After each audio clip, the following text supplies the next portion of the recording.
नमो भगवते वासुदेवाय। जय श्री कृष्णा। दोस्तों, अब तक हम श्रीमद् भागवत गीता के 17 अध्यायों का श्रवण कर चुके हैं। तो आइए आज की इस वीडियो में हम सुनते हैं श्रीमद् भागवत गीता का 18वां अध्याय। भगवान श्री कृष्ण की बात सुनकर अर्जुन कहते हैं, हे महाबाहो, हे अंतर्यामिन, हे वासुदेव, मैं संन्यास और त्याग के तत्व को पृथक पृथक जानना चाहता हूँ। श्री कृष्ण भगवान बोले, कितने ही पंडित जन तो काम्य कर्मों के त्याग को संन्यास समझते हैं तथा दूसरे विचार कुशल पुरुष सहकर्मों के फल के त्याग को त्याग कहते हैं। कई एक विद्वान ऐसा कहते हैं कि कर्म मात्र दोष युक्त है, इसलिए त्यागने की योग्य है, और दूसरे विद्वान यह कहते हैं कि यज्ञ, दान और तप रूप कर्म त्यागने योग्य नहीं है। हे पुरुष श्रेष्ठ अर्जुन, संन्यास और त्याग इन दोनों में से पहले त्याग के विषय में तो मेरा निश्चय सुन, क्योंकि त्याग सात्विक, राजस और तामस भेद से 3 प्रकार का कहा गया है। यज्ञ, दान, तप रूप कर्म त्याग करने की योग्य नहीं है, बल्कि वह तो अवश्य कर्तव्य है, क्योंकि यज्ञ, दान और तप ये तीनों ही कर्म बुद्धिमान पुरुषों को पवित्र करने वाले हैं। इसलिए हे पार्थ, इन यज्ञ, दान और तप रूप कर्मों को तथा और भी संपूर्ण कर्तव्य कर्मों को आसक्ति और फलों का त्याग करके अवश्य करना चाहिए। यह मेरा निश्चय किया हुआ उत्तम मत है। निषिद्ध और काम्य कर्मों का तो स्वरूप से त्याग करना उचित ही है, परंतु नियत कर्म का स्वरूप से त्याग उचित नहीं है। इसलिए मोह के कारण उसे त्याग कर देना तामस त्याग कहा गया है। जो कुछ कर्म है वह सब दुख रूपी ही है। ऐसा समझकर यदि कोई शारीरिक क्लेश के भय से कर्तव्य कर्मों का त्याग कर दे, तो वह ऐसा राजस त्याग करके त्याग के फल को किसी प्रकार भी नहीं पाता है।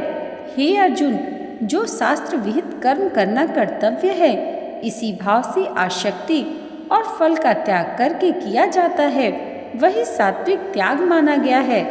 जो मनुष्य अकुशल कर्म से तो द्वेष नहीं करता और कुशल कर्म में आसक्त नहीं होता, वह शुद्ध सत्व गुण से युक्त पुरुष, संशय रहित, बुद्धिमान और सच्चा त्यागी है।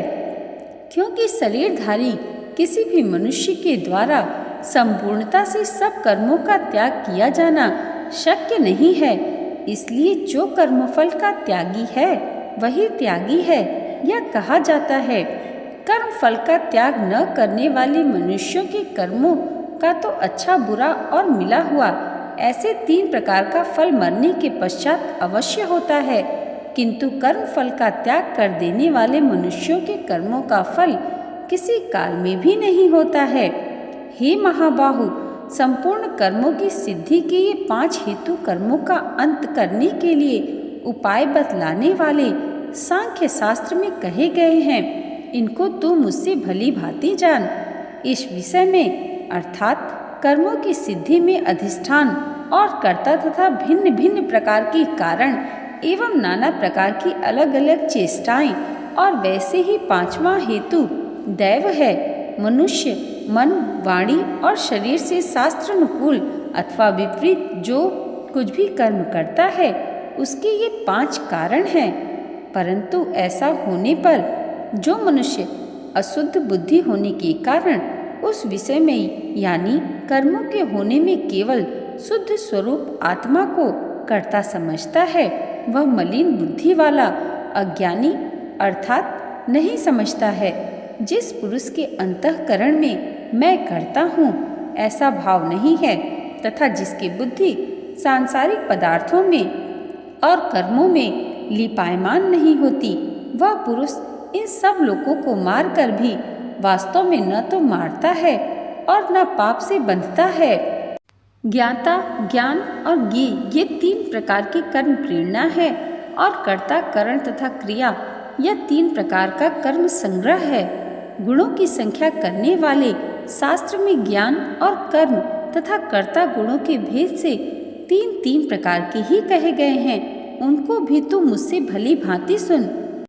जिस ज्ञान से मनुष्य पृथक पृथक सब भूतों में एक अविनाशी परमात्मा को विभाग रहित स्वभाव से स्थित देखता है, उस ज्ञान को तो तू सात्विक जान, किंतु जो ज्ञान अर्थात जिस ज्ञान के द्वारा मनुष्य संपूर्ण भूतों में भिन्न भिन्न प्रकार के नाना भावों को अलग अलग जानता है, उस ज्ञान को तू राजस जान। परंतु जो ज्ञान एक कार्य रूप शरीर में ही संपूर्ण के सदृश आसक्त है तथा जो बिना युक्ति वाला तात्विक अर्थ से रहित और तुक्ष है, वह तामस कहा गया है। जो कर्म शास्त्र विधि से नियत किया हुआ और कर्तापन के अभिमान से रहित हो तथा फल न चाहने वाले पुरुष द्वारा बिना राग द्वेष के किया गया हो, वह सात्विक कहा जाता है। परंतु जो कर्म बहुत परिश्रम से युक्त होता है तथा भोगों को चाहने वाले पुरुष द्वारा या अहंकार युक्त पुरुष द्वारा किया जाता है, वह कर्म राजस कहा गया है। जो कर्म परिणाम, हानि, हिंसा और सामर्थ्य को न विचार कर केवल अज्ञान से आरंभ किया जाता है, वह तामस कहा जाता है। जो कर्ता अहंकार के वचन न बोलने वाला, धैर्य और उत्साह से युक्त तथा कार्य के सिद्ध होने और न होने में हर्ष, शोक आदि विकारों से रहित है, वह सात्विक कहा जाता है। जो कर्ता आसक्ति से युक्त, कर्मों के फल को चाहने वाला और लोभी है तथा दूसरों को कष्ट देने के स्वभाव वाला, अशुद्धाचारी और हर्ष शोक से लिप्त है, वह राजस कहा गया है। जो कर्ता आयुक्त, शिक्षा से रहित, घमंडी, धूर्त और दूसरों की जीविका का नाश करने वाला तथा शोक करने वाला, आलसी और दीर्घसूत्री है, वह तामस कहा जाता है। हे धनंजय, अब तो बुद्धि का और धृति का भी गुणों के अनुसार 3 प्रकार का भेद मेरे द्वारा संपूर्णता से विभाग पूर्वक कहा जाने वाला सुन। हे पार्थ, जो बुद्धि प्रवृत्ति मार्ग और निवृत्ति मार्ग को, कर्तव्य और अकर्तव्य को, भय और अभय को तथा बंधन और मोक्ष को यथार्थ जानती है, वह बुद्धि सात्विक है। हे पार्थ, मनुष्य जिस बुद्धि के द्वारा धर्म और अधर्म को तथा कर्तव्य और अकर्तव्य को भी यथार्थ नहीं जानता, वह बुद्धि राजसी होती है। हे अर्जुन, जो तमोगुण से घिरी हुई बुद्धि अधर्म को भी यह धर्म है ऐसा मान लेती है तथा इसी प्रकार अन्य संपूर्ण पदार्थों को भी विपरीत मान लेती है, वह बुद्धि तामसी है। हे पार्थ, जिस अव्यभिचारिणी धारण शक्ति से मनुष्य ध्यान योग के द्वारा मन, प्राण और इंद्रियों की क्रियाओं को धारण करता है, वह धृति सात्विक है। परंतु हे पृथापुत्र अर्जुन, फल की इच्छा वाला मनुष्य जिस धारण शक्ति के द्वारा अत्यंत आसक्ति से धर्म, अर्थ और कर्मों को धारण करता है, वह धारण शक्ति राजसी है। हे पार्थ, दुष्ट बुद्धि वाला मनुष्य जिस धारण शक्ति के द्वारा निद्रा, भय, चिंता और दुख को तथा उन्मत्तता को भी नहीं छोड़ता, अर्थात धारण किए रहता है, वह धारण शक्ति तामसी है। हे भरत श्रेष्ठ, अब 3 प्रकार के सुख को भी तू मुझसे सुन। जिस सुख में साधक मनुष्य भजन, ध्यान और सेवादि के अभ्यास से रमण करता है और जिससे दुखों के अंत को प्राप्त हो जाता है, जो ऐसे सुख है वह आरंभ काल में यद्यपि विष के तुल्य प्रतीत होता है, परंतु परिणाम में अमृत के तुल्य है। इसलिए वह परमात्मा विषयक बुद्धि के प्रसाद से उत्पन्न होने वाला सुख सात्विक कहा गया है। जो सुख विजय और इंद्रियों के संयोग से होता है, वह पहले भोग काल में अमृत के तुल्य प्रतीत होने पर भी परिणाम में विष के तुल्य है, इसलिए वह सुख राजस कहा गया है। जो सुख भोग काल में तथा परिणाम में भी आत्मा को मोहित करने वाला है, वह निद्रा, आलस्य और प्रमाद से उत्पन्न तामस कहा जाता है। पृथ्वी में, आकाश में अथवा देवताओं में तथा उनके सिवा और कहीं भी वह ऐसा कोई भी सत्व नहीं है जो प्रकृति से उत्पन्न इन तीनों गुणों से रहित हो। हे परंतप, ब्राह्मण, क्षत्रिय और वैश्य के तथा शूद्रों के कर्म स्वभाव से उत्पन्न गुणों द्वारा विभक्त किए गए हैं। अंतःकरण का विग्रह करना, इंद्रियों का दमन करना, धर्म पालन के लिए कष्ट सहना, बाहर भीतर से शुद्ध रहना, दूसरों के अपराधों को क्षमा करना, मन, इंद्रिय और शरीर को सरल रखना, वेद शास्त्र, ईश्वर और परलोक आदि में श्रद्धा रखना, वेद शास्त्रों का अध्ययन अध्यापन करना और परमात्मा के तत्व का अनुभव करना, ये सब के सभी ब्राह्मण के स्वाभाविक कर्म हैं।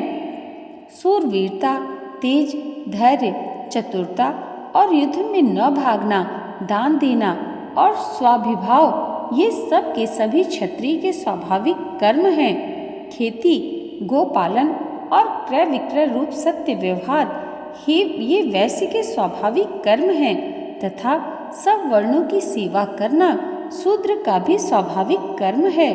अपने अपने स्वाभाविक कर्मों में तत्परता से लगा हुआ मनुष्य भगवत प्राप्ति रूप परम सिद्धि को प्राप्त हो जाता है। अपने स्वाभाविक कर्म में लगा हुआ मनुष्य जिस प्रकार से कर्म सिद्धि को प्राप्त होता है, उस विधि को तू सुन। जिस परमेश्वर से संपूर्ण प्राणियों की उत्पत्ति हुई है और जिससे यह समस्त जगत व्याप्त है, उस परमेश्वर की अपने स्वाभाविक कर्मों द्वारा पूजा करके मनुष्य परम सिद्धि को प्राप्त होता जाता है। अच्छी प्रकार आचरण किए हुए दूसरे के धर्म से गुण रहित भी अपना धर्म श्रेष्ठ है, क्योंकि स्वभाव से नियत किए हुए स्वधर्म रूप कर्म को करता हुआ मनुष्य पाप को नहीं प्राप्त होता है। अतएव हे कुंती पुत्र, दोष युक्त होने पर भी सहज कर्म को नहीं त्यागना चाहिए, क्योंकि धुएं से अग्नि की भांति सभी कर्म किसी न किसी दोष से युक्त हैं। सर्वत्र आसक्ति रहित, बुद्धि वाला, स्पृहा रहित और जीते हुए अंतःकरण वाला पुरुष सांख्य योग के द्वारा उस परम नैष्कर्म सिद्धि को प्राप्त होता है, जो कि ज्ञान योग की परानिष्ठा उस नैष्कर्म सिद्धि को जिस प्रकार से प्राप्त होकर मनुष्य ब्रह्मा को प्राप्त होता है, उस प्रकार को हे कुंती पुत्र, तू संक्षेप में ही मुझसे समझ।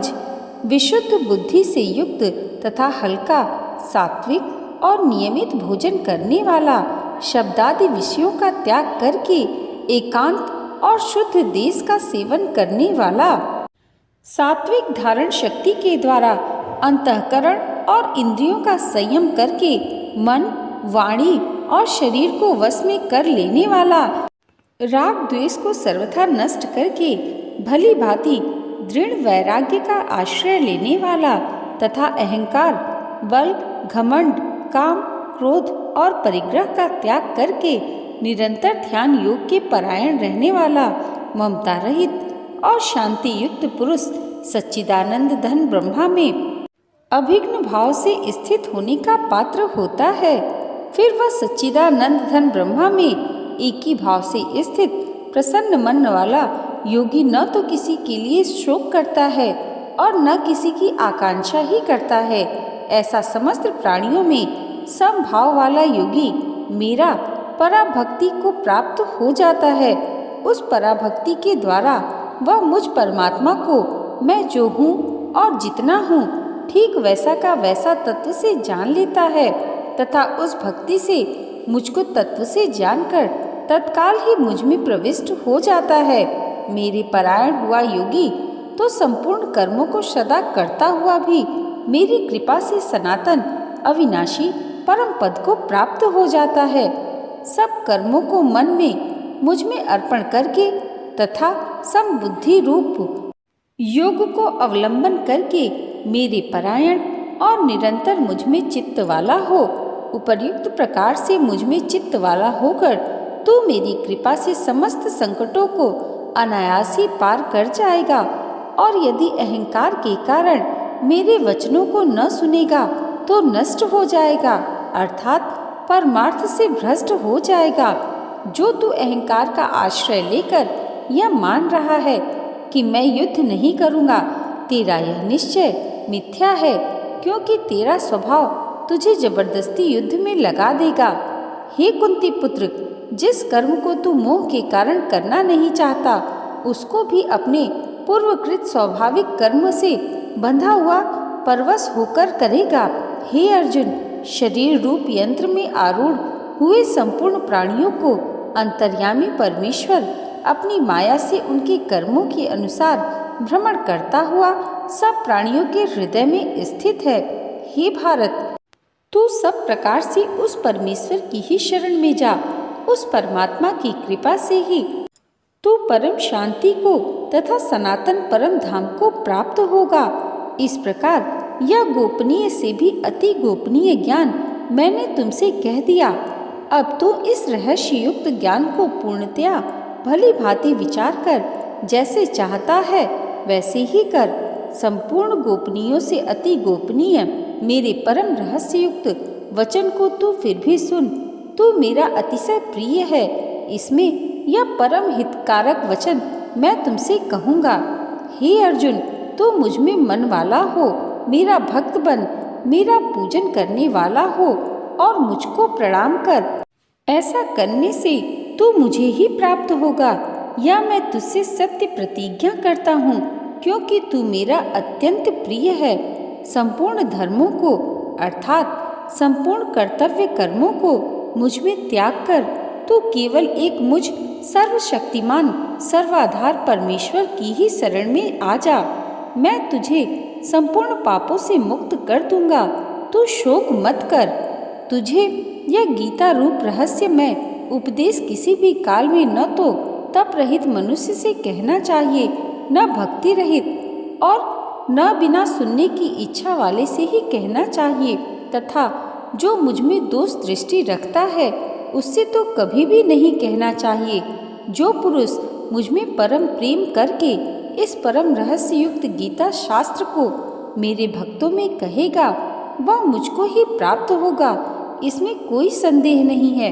उससे बढ़कर मेरा प्रिय कार्य करने वाला मनुष्यों में कोई भी नहीं है, तथा पृथ्वी भर में उससे बढ़कर मेरा प्रिय दूसरा कोई भविष्य में होगा भी नहीं।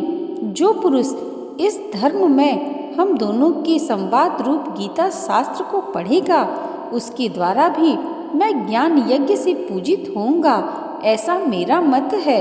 जो मनुष्य श्रद्धायुक्त और दोष दृष्टि से रहित होकर इस गीता शास्त्र का श्रवण भी करेगा वह भी पापों से मुक्त होकर उत्तम कर्म करने वालों के श्रेष्ठ लोकों को प्राप्त होगा।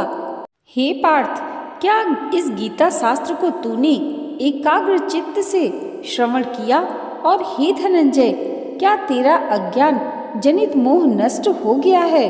अर्जुन बोले, हे अच्युत, आपकी कृपा से मेरा मोह नष्ट हो गया और मैंने स्मृति प्राप्त कर ली है। अब मैं संशय रहित होकर स्थित हूँ, अतः आपकी आज्ञा का पालन करूँगा। संजय बोले, इस प्रकार मैंने श्री वासुदेव के और महात्मा अर्जुन के इस अद्भुत रहस्य युक्त रोमांचकारक संवाद को सुना। श्री व्यास जी की कृपा से दिव्य दृष्टि पाकर मैंने इस परम गोपनीय योग को अर्जुन के प्रति कहते हुए स्वयं योगेश्वर भगवान श्री कृष्ण से प्रत्यक्ष सुना है। हे राजन, भगवान श्री कृष्ण और अर्जुन के इस रहस्य युक्त कल्याणकारक और अद्भुत संवाद को पुनः पुनः स्मरण करके मैं बार बार हर्षित हो रहा हूँ। हे राजन, श्री हरि के उस अत्यंत विलक्षण रूप को भी पुनः पुनः स्मरण करके मेरे चित्त में महान आश्चर्य होता है और मैं बार बार हर्षित हो रहा हूँ। अतः हे राजन, जहाँ योगेश्वर भगवान श्री कृष्ण हैं और जहाँ गांडीव धनुषधारी अर्जुन हैं, वहीं पर श्री विजय विभूति और अचल नीति है, ऐसा मेरा मत है। यहाँ पर श्रीमद् भागवत गीता का अंतिम अध्याय यानी कि 18वां अध्याय समाप्त होता है। बोलिए श्री कृष्ण भगवान की जय। दोस्तों, भगवान श्री कृष्ण की कृपा आप सबके जीवन पर सदैव ऐसे ही बनी रहे, इसी मंगल कामना के साथ मिलते हैं अगले वीडियो में। तब तक के लिए जय माता दी, जय श्री हरि।